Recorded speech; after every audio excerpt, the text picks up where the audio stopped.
All right, sports fans, how's everybody out there doing? William Martin coming at you one more time here on YouTube with another edition of the 300 Pounds of Sports Knowledge Podcast. The calamity of errors that is this season for the New York Jets continues as they just find ways to reinvent the wheel of futility. The Jets season was already spiraling out of control, and in a season full of the lowest of the lows, New York found another one to unwrap today as they fell at home to the Indianapolis Colts. The Jets are now 3-8 on the season, and any realistic chances of them making the playoffs are done. Okay. Today, to me, was immensely troubling for the Jets due to the fact that they lost to the Colts at home. And it was a Colts team that was led by second year quarterback Anthony Richardson, who was just benched several weeks ago, and he's completing less than 45 passes on the season. You look at it today, Richardson, to me, outplayed Aaron Rodgers at quarterback for the Jets. Richardson was 20 of 30 for passing for 272 with a touchdown run, I mean, a touchdown pass and two touchdown runs, and of course, the game winning touchdown run. And for me, I'm gonna I got a few things to say about this Jets defense, but I'm gonna start right here. If you are the Jets, okay, and you're up 5 points, you give the Colts the football back with just under 3 minutes in the game. And coming into this season, the Jets defense was supposed to be the backbone of this team, but they let them down.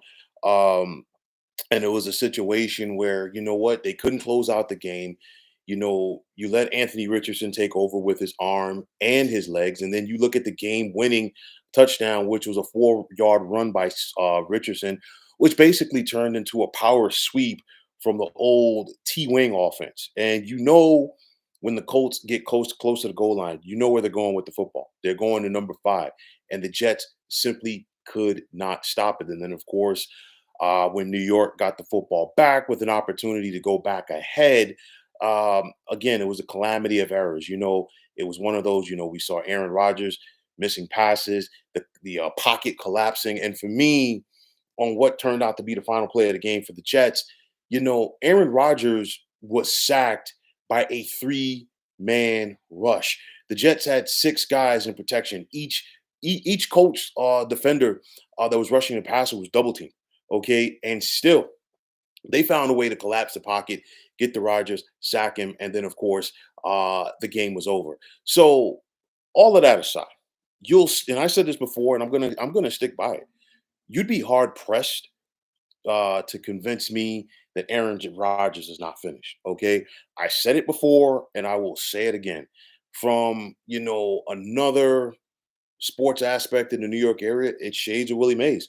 When he came to the Mets in 1972, and Willie Mays was done at that point. He was a great player, but he was finished by the time he got to the Mets. But at least in the case of Willie Mays, he did help the Mets win a pennant back in 1973. I don't see that happening as far as Rodgers at this point getting the Jets to a Super Bowl or maybe even a Super Bowl championship. It's over. Okay. And it's one of those where I was one of those. Maybe I drank the Kool-Aid thinking Rodgers could be a guy that was going to help the Jets get over the hump. He's finished to me as a top tier quarterback. Then on top of that, the lack of intangibles that he brings to the table. He's not a good leader. We saw him miss OTAs. He's a finger pointer. He's a blamer. You name it. And at the end of the day, the Jets needed more from Aaron Rodgers, and they simply have not done it or gotten it done. And for my money, I feel that Rodgers is done. And I think instead of him like tarnishing his legacy when this season is over, I just think he just needs to walk away from the game. Okay. But everything with Rodgers aside, I still believe it's time for the Jets to clean house. And unfortunately for Jet fans, this team is not going to clean house in the fashion that they really need to because Robert Sala is gone. Okay. We know that. Joe Douglas, the general manager, he needs to tighten up that resume right now. because he's going to be looking for a new job in a couple of weeks. He's gone as well too. I don't see too many of these coaches on this staff being, carried over to the new regime for 2025. So it's going to be a house cleaning. But the biggest thing for the Jets, the biggest position that needs to be replaced is the ownership with one Woody Johnson. And of course, Woody Johnson ain't selling the Jets anytime soon. Okay, but even with all of that said, it's still time for some changes in Florham Park with this organization. Uh, you go back to it, and getting back to Woody Johnson, like a lot of people feel, hey, he pushed that panic button out of embarrassment back in October when he surprisingly fired Robert Saleh after the Jets lost to the Vikings. It was one of those where Woody Johnson was looking to try to make a spark for his team, and it has gone in the opposite direction.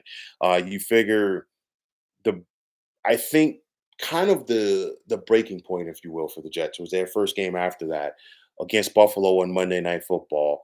They did compete, but the missed field goals, the missed opportunities, and of course, New York failed in that game, and it's been downhill ever since. And again, not only has it been downhill, it's been downhill for their defense. Okay, it's one, but again, under Robert Saleh, the Jets defense was the backbone of this team. You can no longer say that because it's one of those where they've just mailed it in since Robert Saleh left. It's one of those, say what you want, but that defensive unit, at least for the Jets, would have ran through a wall for their head coach. Can't say the same about the offense, but nonetheless, this Jets defense has been terrible ever since. Okay, you go back to the Week 8 loss on the road to against New England, where they both Drake May and Jacoby Brissett at quarterback for the Patriots, looking like Pro Bowlers out there. Last week's embarrassment on the road to the Arizona Cardinals, and then today at home with the Indianapolis Colts against to a quarterback who had just gotten benched a couple of weeks ago and was completing less than 50% of his passes on the season. The New York Jets just let him go out there and pick them apart. And I guarantee you, at this point, the season is done. Okay, it's over. You can pack it away if you're a Jets fan, and you got to start thinking about the year 2025. And honestly, I think the Jets just need to start over. If they can trade somebody, because they gave up picks to get Rodgers and so many other players, if they could trade somebody and get some value for them and just start over fresh, you know what? So be it in the offseason. It's time for them to cut their losses with Aaron Rodgers, and the Jets are going to have to do something. And I'm hypothetically saying this right here. They're going to have to do something that they have not done for nearly 50 years. And that is they've got to go out there and draft, develop, and cultivate a franchise quarterback and properly build around him. And of course, that's something that the New York Jets do not specialize in. So you really can't be optimistic about it. The Jets moved heaven and earth to get Aaron Rodgers, and clearly it has not worked. They gave up the picks to get him from Green Bay, bringing in the coaches and the players that he wanted. But at the end of the day, man, it's finished. There's no other way to say it. The Jets defense, like I said, they look bad since Woody Johnson fired Saleh. And I don't know where this team goes at this point. Are they fixable?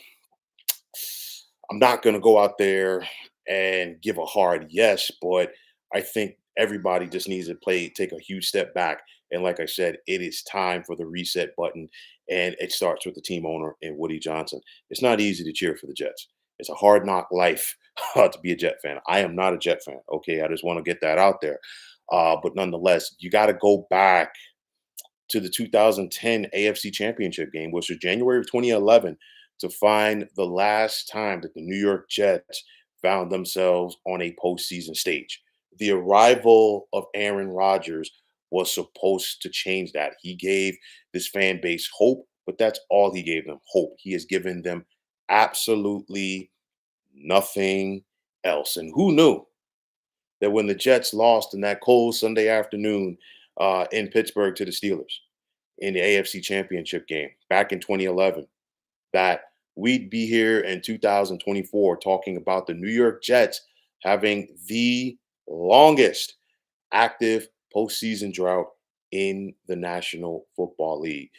What is next for this beleaguered franchise? All I can say is this: the end of the season, if you are a Jet fan, cannot get here quick enough.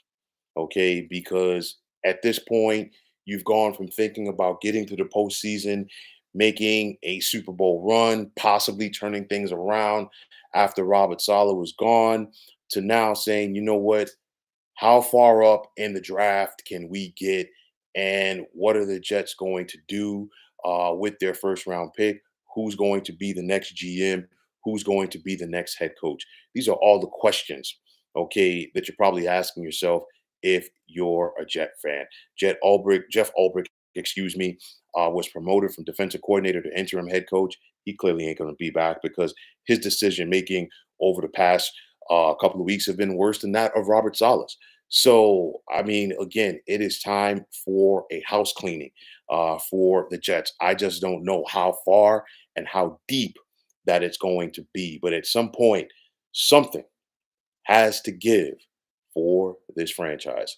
But, folks, that is going to wrap it up. And as always, I want to take this time out to thank all of you for tuning into the 300 Pounds of Sports Knowledge podcast here on YouTube. I want to take this time out to thank all of you fine folks out there for tuning in. And if you haven't already, please feel free to subscribe to this channel. Now, if you're on the X, formerly known as Twitter, please feel free to follow me at 300 Pounds of Sports. And like I always say, if you follow me, it will be my pleasure to follow you right back. There's also the sports discussion group on Facebook at the Sports Depot 365. Now you can check it out. Drop a line and be a part of one of the better sports debating sites going on social media. So once again, fine folks, my name is William Martin, and I am signing off.